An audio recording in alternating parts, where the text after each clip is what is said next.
انشاءالله بعد از نماز ظهر به خانه رجب نوشاد کسته مجلس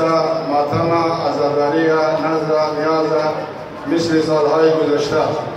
از تمام جوانان برادران استفیده اهل محله گزارش میشه که بعد از نماز ظهر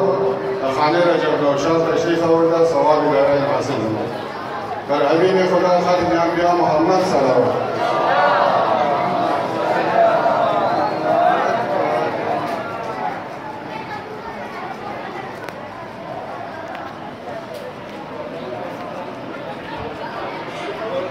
الله الله أصغر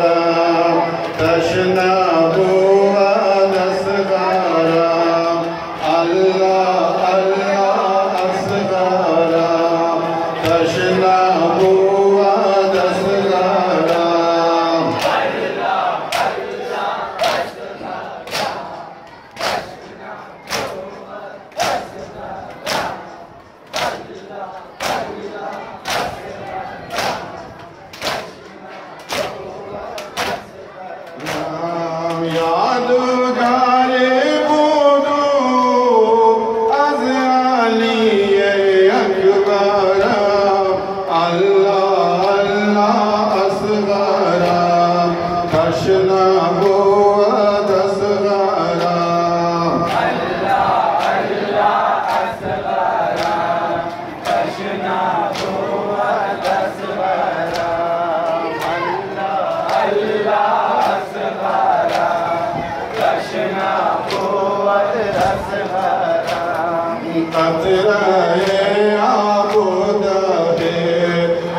أصغر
इंशाअल्लाह ताला के